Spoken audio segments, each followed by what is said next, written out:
নমস্কার সবাইকে। সবাই কেমন আছেন বলুন। আশা করছি আপনারা সবাই ভালো আছেন। পলাশ কিচেন বেঙ্গলে আপনাদের সবাইকে স্বাগত। আজকের থাম্বনেল দেখে আপনারা বুঝতেই পারছেন আমি কি নিয়ে এসেছি। আজকের রেসিপি আম কাসুন্দি খেতে কে না ভালোবাসে, আমরা সবাই ভালোবাসি। আর এখন কাঁচা আমের সিজন, তাই বাজারে গাছে যেদিকেই তাকাবো সেদিকেই কাঁচা আম।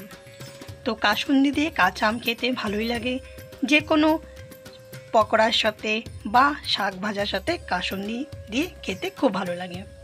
আমি আম কাসুন্দি খুব সহজভাবে বাড়িতে বানিয়েছি, সেটাই আজকে আপনাদের সাথে শেয়ার করব। পুরো ভিডিওটা দেখার জন্য সবাইকে অনুরোধ রইল।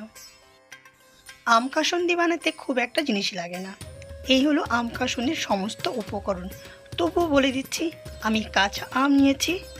এখানে কাঁচা আম পাওয়া যায় না, কাঁচা আম আমাকে বাজার থেকে কিনে আনতে হয়েছে। তবে কাঁচা আমের প্রচুর দাম, 100 টাকা কেজি। এখানে সর্ষের তেল নিয়েছি,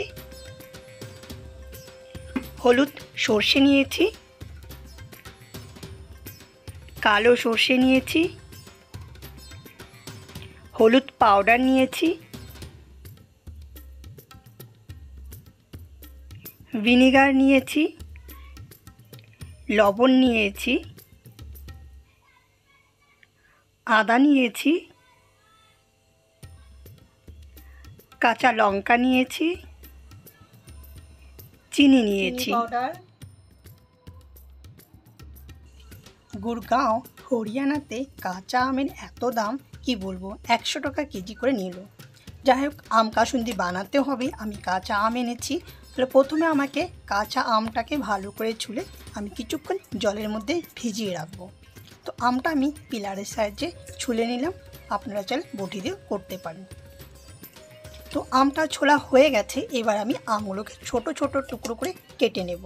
কেটে জলের মধ্যে ভিজিয়ে রাখবো।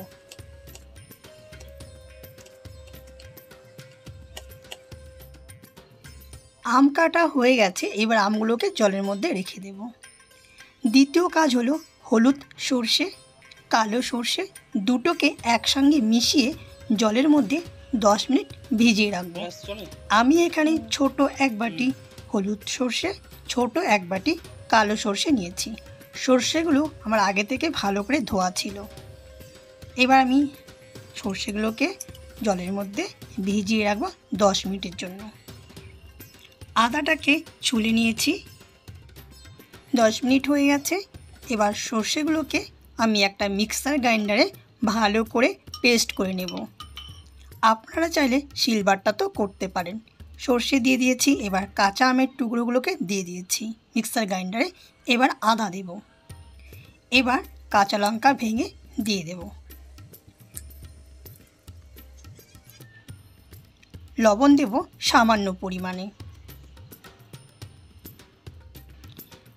সামান্য পরিমাণে জল দেব। পেস্টটা যেন খুব ঝোলা না হয়ে যায়, একটু গাঢ় গাঢ় টাইপের হবে। ঢাকনা লাগিয়ে পেস্ট তৈরি করে নেব। আমার পেস্ট রেডি হয়ে গেছে। এই দেখুন, পেস্টটা কিন্তু খুব গাঢ় হয়নি, আবার খুব পাতলাও হয়নি, এইভাবে রেখেছি। চলুন তাহলে এবার গ্যাস চুলায় যাওয়া যাক। গ্যাসটাকে ভালো করে অন করে নেব। কড়াই তো বসিয়ে দিয়েছি। আমি এখানে 2 কাপের মতো জল দিয়েছি। জলটা যখন ফুটে উঠবে তখন হলুদ পাউডারটা দিয়ে দেব।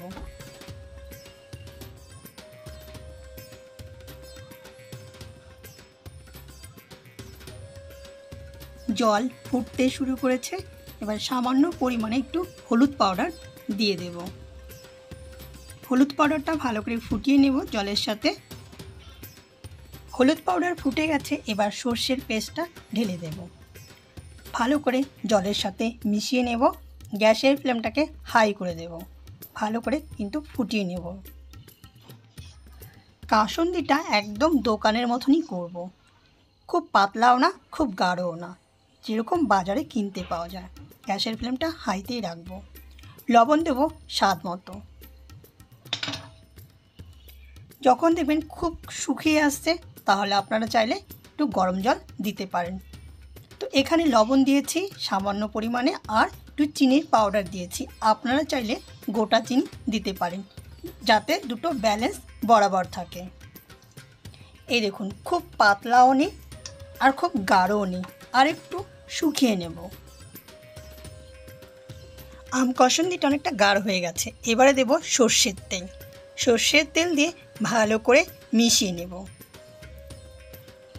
যেই পরিমাণে সর্ষে নিয়েছি ঠিক সেই পরিমাণে আমি কিন্তু সর্ষের তেল নিয়েছি। আপনারা আপনাদের কোয়ান্টিটি বুঝে নেবেন, মাপগুলো ঠিক সেই রকম রাখবেন। মাঝারি সাইজে কাচের 1 কাপ আমি ভিনেগার নিয়েছি।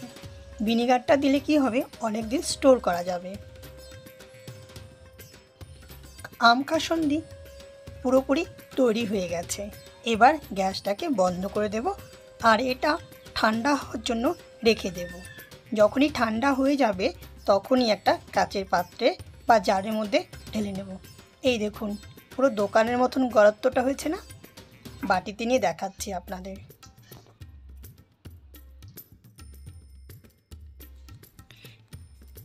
একটা ছোট্ট বাটিতে নিয়ে আপনাদের দেখাচ্ছি। এই দেখুন, পুরো দোকানের মতো। এবার একটা কাচের জারের মধ্যে রেখে দেব, আর এটা ফ্রিজের মধ্যে স্টোর করে রাখা যাবে অনেক কয়দিন। আজকের রেসিপিটা যদি আপনাদের ভালো লাগে অবশ্যই আমার চ্যানেলটা লাইক, শেয়ার, সাবস্ক্রাইবার করবেন। আবার আপনাদের সঙ্গে দেখা হবে নতুন একটা রেসিপিতে। পুরো রেসিপিটা দেখার জন্য আপনাদের অসংখ্য ধন্যবাদ। ওকে ফ্রেন্ড, টাটা।